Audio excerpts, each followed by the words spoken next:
5 bank utama di negara ini berada di bawah pemerhatian Suruhanjaya Pencegahan Rasuah Malaysia (SPRM) selepas akaun bank-bank berkenaan digunakan oleh sindiket penipuan antarabangsa untuk membuat transaksi wang haram ke luar negara sehingga mencecah RM 1 juta sehari.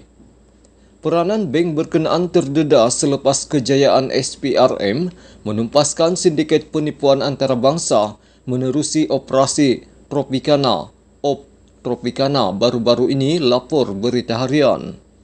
Sekurang-kurangnya 20 kaki tangan bank terlibat termasuk juru audit dan pegawai kaunter hadapan bagi memudahkan sindiket membuka akaun.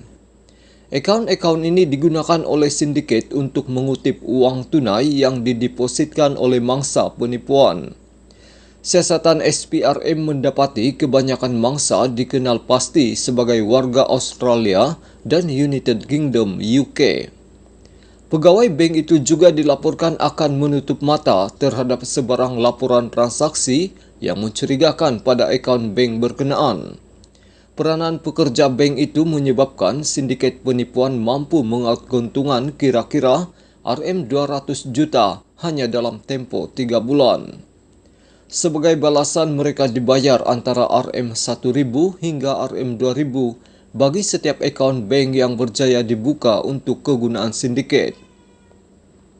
Menurut sumber, akaun berkenaan hanya digunakan untuk tujuan transit kerana sindiket akan segera mengalihkan wang yang didepositkan ke akaun milik sindiket di Hong Kong.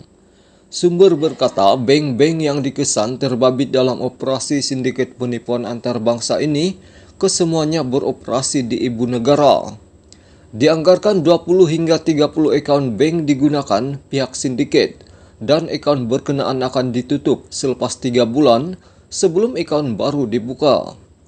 Sumber itu berkata walaupun hanya pekerja bank yang dikenal pasti terbabit, SPRM akan tetap memantau operasi bank berkenaan. SPRM juga sudah mengenal pasti 7 hingga 8 syarikat palsu yang diwujudkan sindiket penipuan sebagai cara untuk membuka akaun bank di negara ini, katanya seperti dilapor Berita Harian. Menurut sumber, syarikat-syarikat yang didapati berdaftar dengan Suruhanjaya Syarikat Malaysia SSM digunakan untuk mempromosikan skim pelaburan palsu bagi memancing mangsa. Siasatan juga mendapati sindiket itu juga memperincikan operasi mereka dengan mengaitkan syarikat antarabangsa terkenal dalam skim penipuan mereka. Siasatan SPRM menunjukkan sindiket ini aktif di beberapa negara termasuk Malaysia, Indonesia, Filipina, Singapura, Thailand, Hong Kong dan UK. Media sebelum ini melaporkan SPRM menumpaskan satu sindiket penipuan pelaburan antarabangsa yang mengaut RM200 juta daripada mangsa di Australia dan United Kingdom. Menerusi Tropicana, sekurang-kurangnya 25 premis di Lembah Kelang dan Pulau Pinang diserbu SPRM.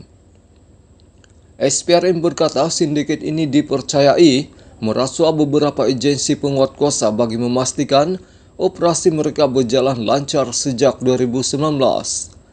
Anggota sindiket itu katanya terdiri daripada warga Australia, Britain, Afrika Selatan dan Filipina.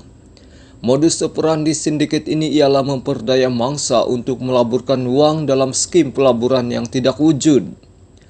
Sindiket ini juga dikesan menubuhkan 24 syarikat sebagai tempat menyimpan sementara wang dipindahkan oleh mangsa sebelum dipindahkan ke akaun bank lain di luar negara dan kemudiannya dipindahkan ke akaun milik sindiket. Sindiket dikesan berkomunikasi dengan mangsa menggunakan platform Voice over Internet Protocol VoIP bagi memperdaya mangsa. Pengarah bagian pengubahan wang haram dan pelucutan aset AML SPRM, Muhammad Zamri Zainul Abidin berkata 2 ketua sindiket itu yang merupakan warga UK didakwa di Mahkamah Shah Alam semalam.